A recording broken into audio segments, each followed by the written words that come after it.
About that breaking news before the break, we are just learning that a judge has denied another one of rapper Sean Diddy Combs' requests to be released on bail. Remember, he's behind bars at the Metropolitan Detention Center in Brooklyn, waiting for his trial to get started.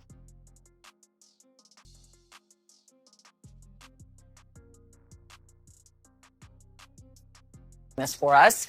We were waiting for this decision. We got it in now. What do we know?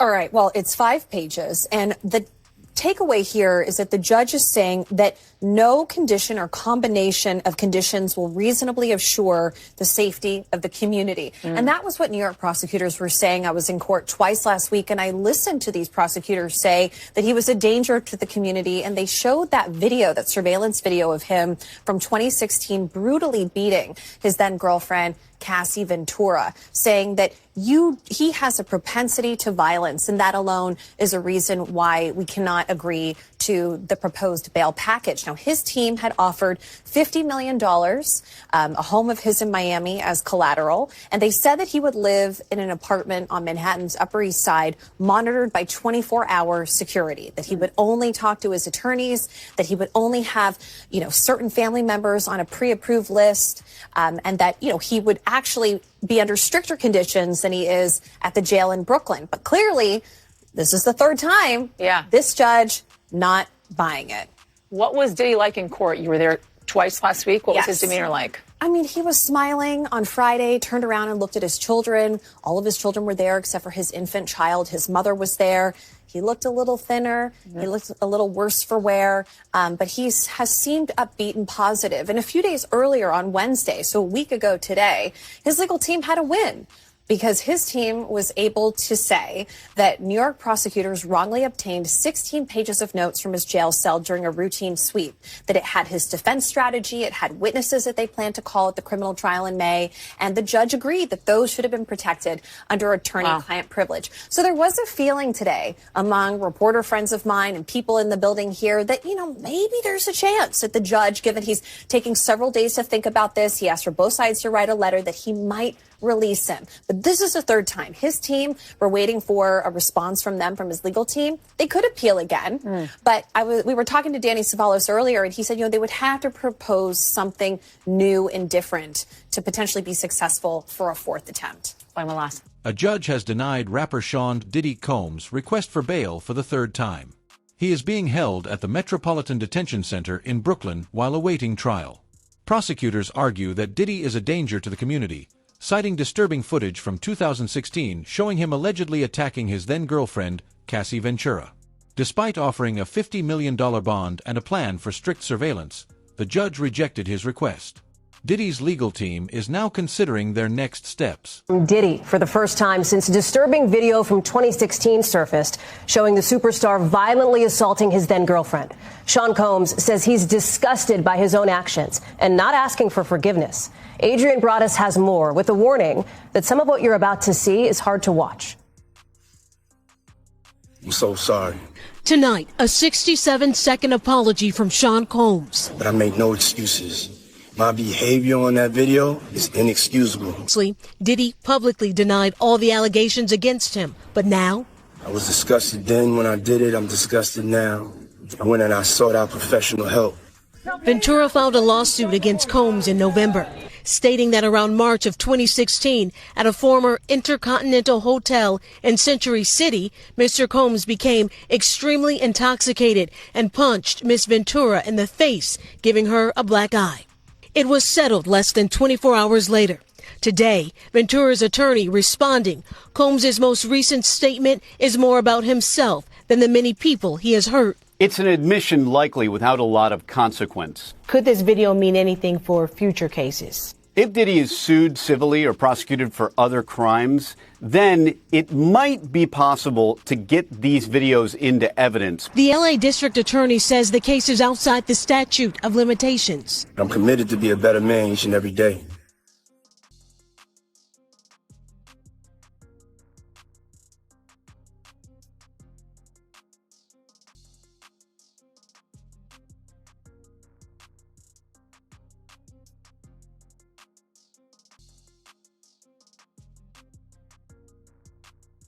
These are for people who are genuinely sorry, not for deviants whose life purpose has been to wreak havoc on everyone around them.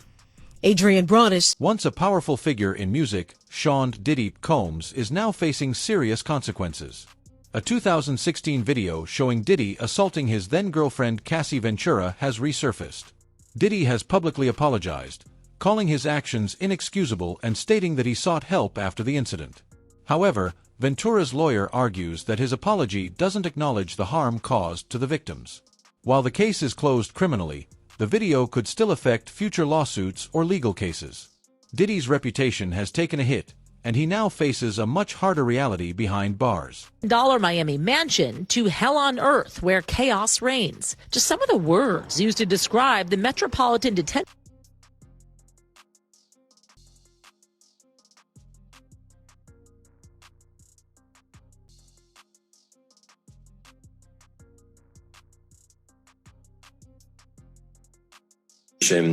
and conceal his conduct. He is not the first high-profile inmate to pass through these walls. Ghislaine Maxwell, R. Kelly, Pharma Bro, Martin Shkreli, and crypto fraudster Sam Bankman-Fried, all as they waited for their federal criminal trials, called this jail home. But the conditions of the prison are far from homey, notoriously described as, quote, dreadful, as one judge put it. Some on the bench have even moved away from sending nonviolent defendants. 3 years alone, 4 inmates have died by suicide. And violence is not the only issue. Accusations of medical neglect, staffing shortages, smuggling of drugs, some allegedly facilitated by employees. At least 6 staff members charged with crimes in the last 5 years, according to the AP. Some accused of accepting bribes and providing contraband. I've had clients describe MDC as hell, as the worst conditions they've been in. Lance A. Clark is a federal defense attorney who's been there many times. Now, if the government is going to mandate that they are responsible for your well-being, they have to ensure the safety of your well-being. Occupy the streets until they get heat. In the winter of 2019, protests over a power outage left inmates without light or heat for a week in the cold. I understand how cold it must be in those cells, and not to have any electricity, any lights, and to not be able to communicate with your family is just inhumane. The prison has about 1,200 detainees and is the only federal prison in the nation's largest city. The conditions at the Metropolitan Detention Center, MDC, are difficult, even for someone like Diddy. In 2019, there were protests after a power outage left inmates without heat.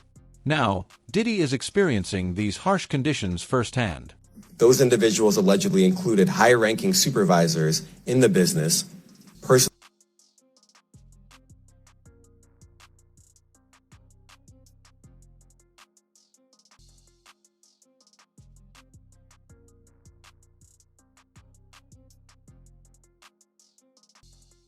oil, personal lubricant, extra linens, and lighting.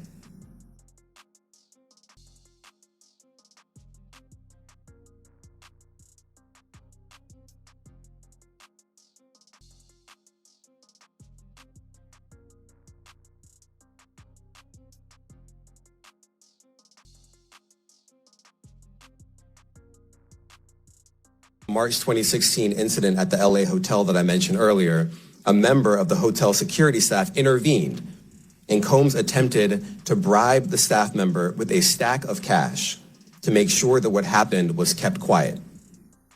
And as the indictment alleges, in late 2023, after public allegations were made about Combs' crimes, he and others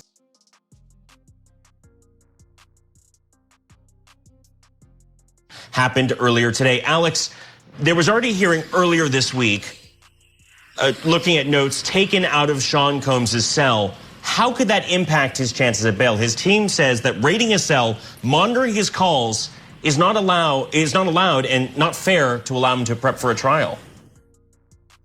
You know, it'll be interesting to see if this ends up happening. We just got out of this hearing nearly 2 hours long, and they only talked about these notes at the very beginning. They discussed essentially whether or not they said the word legal on them. And there was a bit of a discrepancy from the defense. Essentially, they backtracked on this even just a little bit. Essentially, he has these binders, legal pads that, according to the photographs from the raid on his cell, did not say the word legal. All of a sudden, now they do. And the defense couldn't exactly say when the word legal was written, and that matters because if it said legal on any of these notes, that is part of attorney-client privilege. Those are things that should not have been taken out of his cell. So there is a big question about that. But Nate, the bigger issue here now is he going to get out? As of tonight, he is still going back to his jail cell. But next week, we will know whether or not he is going to be able to get out until his trial. So the big discussion here, according to the government, is can they trust him? He has proposed a whole laundry list of things that he's willing to do if they'll let him out. Things like 24/7 security, things like not speaking to anybody, not having internet access, phone access, unless it's through this 24/7 security company. But the government and pretrial services, who is separate from the prosecution, they're not buying it. They're saying that they cannot trust Sean Combs to not follow the law or to not follow the rules that he has even set out for himself. They say because he's already broken the rules that the Bureau of Prisons and his own counsel have laid out for him within a jail cell. So they're essentially saying if he can't do it there, how could he do it in the comfort of an apartment? They had tried to get him released to Star Island, his home on Star Island right in Miami, because it's an island and there's a dock there. The judge immediately said absolutely not, because in theory he could, In prison, Diddy isn't treated like the superstar he once was. A fight broke out between him and other inmates, leaving him injured and needing medical attention. His legal team is working on a third bail attempt, but the chances are slim due to the nature of the charges. Is a concern. So what his defense team has now proposed instead is bringing him to an Upper East Side apartment, a 3-bedroom apartment where they say they would have 2 security guards inside of his apartment at all times, 1 downstairs. Again, the judge has not really said whether or not he is keen on this. He didn't really disclose if he's leaning one way or another, but he did ask a lot of questions about what that would look like. Again, the government not buying it, as well as pretrial services, which is the organization, the department that would have to make sure that everything was on the up and up. Yeah, Alex, I wonder also, whether there was discussion of that now infamous video back from 2016 of Combs beating his girlfriend at the time, Cassie, the, entertainer. Did that get discussed at all in the hearing today? It did, because the defense is saying that the prosecution basically took the video that CNN originally published and gave it to the judge in that exact form, which is that it was edited down and they say out of order. They say essentially that the video ends with Cassie being dragged back to the room. They say that's not how it happened. They say it's important to know that that is not how it happened. But according to the defense, they say, or according to the government rather, they say it doesn't really matter because what you can see is what happened there. Her getting beaten up.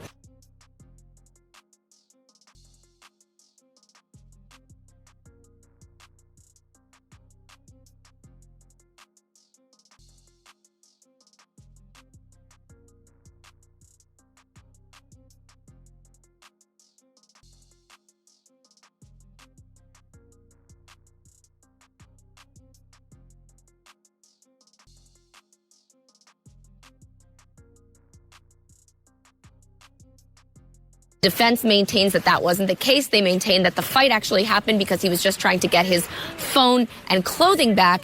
But even still, this video was even used today in the discussion about how violent they believe Sean Combs is and why he cannot be released on bail.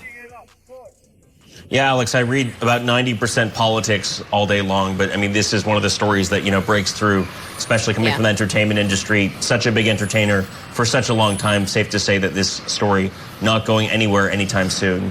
National correspondent Alex Miller live in New York. Thanks for the... Diddy's legal team is still fighting for his release, but the controversy around notes seized from his cell continues. The defense claims these notes, which may contain information about his defense, were unfairly taken.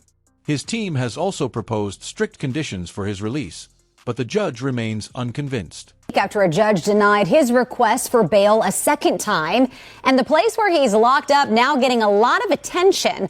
The Metropolitan Detention Center, the only federal jail in New York City, is known for violence, poor conditions, and a string of celebrity detainees. And Diddy's attorneys want him out. NBC News' Yasmin Youssian has more.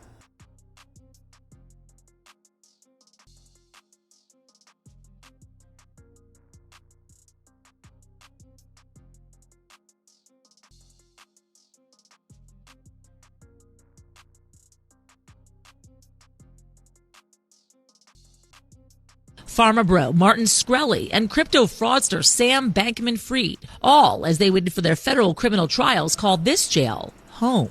But the conditions of the prison are far from homey, notoriously described as, quote, dreadful, as one judge put it. Some on the bench have even moved away from sending nonviolent defendants there. Alone, 4 inmates have died by suicide. And violence is not the only issue. Accusations of medical neglect, staffing shortages, smuggling of drugs, some allegedly facilitated by employees.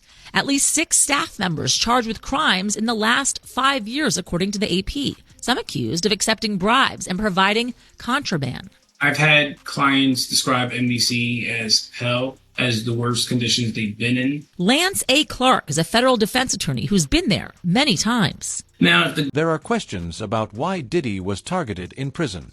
Some believe his celebrity status led to jealousy or power struggles with other inmates. Meanwhile, prosecutors are using a 2016 video to argue that Diddy has a history of violent behavior, which affects his chances for bail. His attorney filing a letter to the judge, citing an NBC News exclusive that found inconsistencies with the accuser's story. You should always advocate for yourself. It comes after our interview with a 38-year-old mother from Alabama who accuses Sean Diddy Combs and Sean J. asked us not to reveal her identity. What made you want to come forward? Because I think that I've been quiet long enough. She says that she went to the MTV Video Music Awards in 2000. The woman says she spoke to Combs' limo driver, who offered her a ride to an after party. She says at the party she spoke to musician Benji Madden and his brother.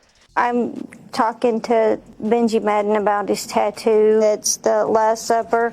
In a statement to NBC News, a representative for the Maddens confirmed that they did not attend the 2000 VMAs and that they were on tour in the Midwest at that time. Raped her. She says she ran to a gas station where she called her father, who picked her up. We rode home in silence. She didn't ask me what happened. In an interview with NBC News, her father said he could not verify the claims. I feel like I would remember that, and I don't, he said. When we asked the woman about the contradictions in a phone interview on Friday, she said she stands by her statements. I have made some mistakes, she said, in remembering what happened 24 years ago. Honestly, what is the clearest is what happened to me. In a statement to NBC News, Sean Carter said, this incident didn't happen. True justice is coming. We fight from victory, not for victory. A representative for Combs called the suit a shameless money grab.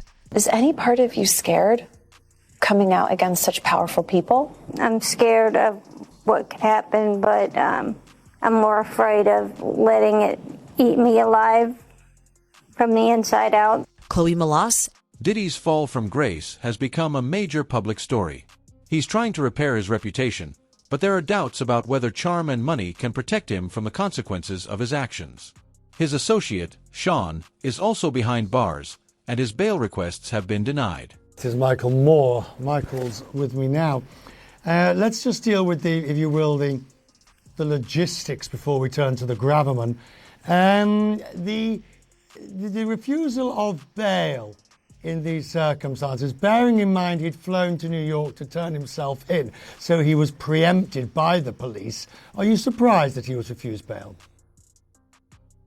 Well, I'm glad to be with you. I'm not surprised at all. I mean, the nature of these charges are so serious, the allegations are so serious, that it's not surprising that this hearing he was denied bail.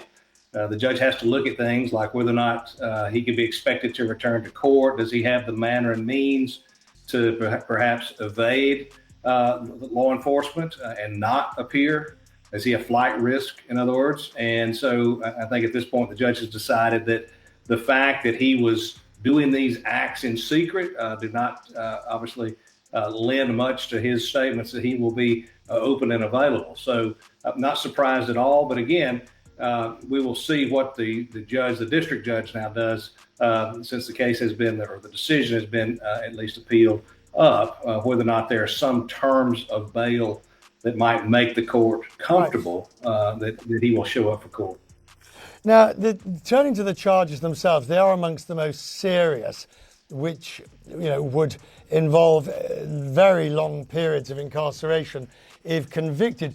But it also raises the question, if there was a plea deal at some point in the future, to plead down from these very serious charges, the lesser accepted offences would also be serious and could end up in prison. I think any plea discussion of the case, because you have such significant impact on the victims of the case, would necessitate that he be sentenced to prison in some way. I just don't think that a judge would take and place him on probation or some type of house arrest given the allegations that were made, no matter what the plea discussions were. And remember, the prosecution and a defendant can negotiate a plea amongst themselves, but a court has the decision finally on whether or not to accept that recommendation, and ultimately has the authority to make a decision about whether or not a prison sentence is appropriate. We operate under the federal sentencing guidelines. Those give the judge some parameters to consider, things like whether or not somebody accepts responsibility, whether or not there have been an adverse impact on victims, whether or not there's been excessive fraud and deceit through the investigation of the case. Those things come into play as we talk about what might happen if there is a plea agreement that's ultimately reached. It's important to remember, besides obviously he's innocent until proven guilty at the moment, but it's also important to remember that not being a nice person, being an unnice person, if you will, is not a crime. They're going to have to prove the elements of the offences in these cases. Just because he might not be likeable is not enough to get you locked up. Conditions at the Metropolitan Detention Center are harsh, with reports of overcrowding, staff shortages, and mistreatment. Diddy's case raises questions about whether celebrity status can help someone avoid consequences. His legal team is also questioning the testimony of his accuser, which adds another layer of complexity to the case. Allegations, and he has a right to have his case tried in court, and the government has to prove that he's guilty beyond a reasonable doubt. The indictment, the allegations we heard from the United States Attorney in New York, these are sordid details. They are, these are things that a judge is going to have to consider as we go forward. Finally, back to the logistics, if you will. He was prepared to turn himself in today, so we understand. The arrest removed from him the almost right to bail. Since I was going to turn myself in, I'm entitled to bail if I'd had turned myself in.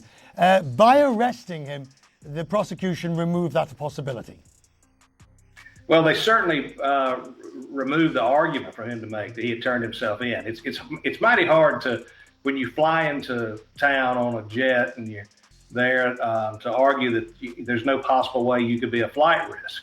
And that's one of the things the judge would consider. Another thing would be the nature of the charges, the allegations that were made. They spanned a long period of time. There were efforts to influence witnesses, it sounds like. At least that's been an allegation that has been made. These are all things that get put into that decision. The fact that he just would have turned himself in, that would have been in his favor.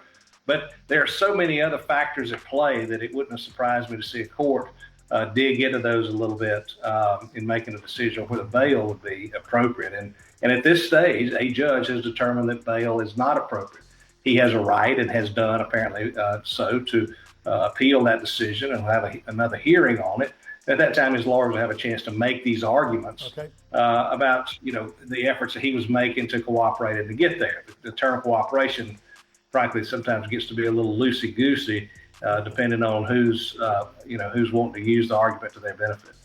We'll talk more in the future. I'm grateful, sir. Thank you. Interestingly, Diddy's situation also shines a light on the broader issue of how celebrities are treated in prison. We've seen it before figures like Martha Stewart, Lil Wayne, and even Tekashi 6 Roman 99 and E have navigated the treacherous waters of incarceration with varying degrees of success. The business empire he controlled. To say a little bit more about the charges.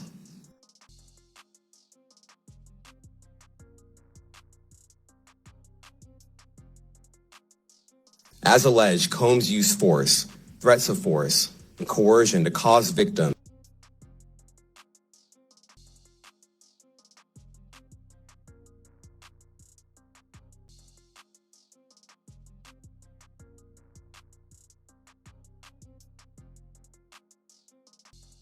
to the victims to keep them obedient and compliant. As alleged, when Combs didn't get his way, he was violent, and he subjected victims to physical, emotional, so that they would participate, and that Combs hit, kicked, threw objects at, and dragged victims, at times by their hair. On one occasion in March of 2016, that conduct was captured on video and later reported in the media. Specifically, Combs kicked, dragged, and threw a vase at a victim in a Los Angeles hotel when the victim was attempting to flee. As alleged, these assaults often resulted in injuries to the victims, which took days or weeks to heal. In addition to the violence, the indictment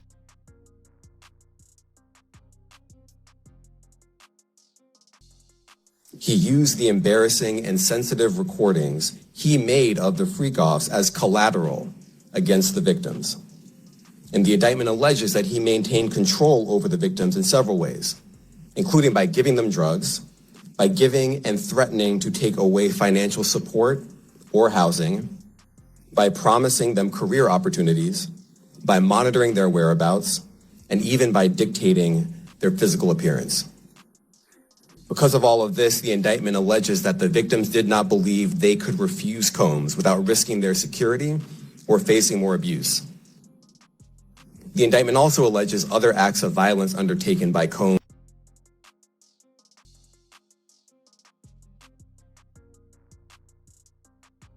The indictment alleges that on more than one occasion, Combs carried or brandished firearms to intimidate and threaten victims and witnesses.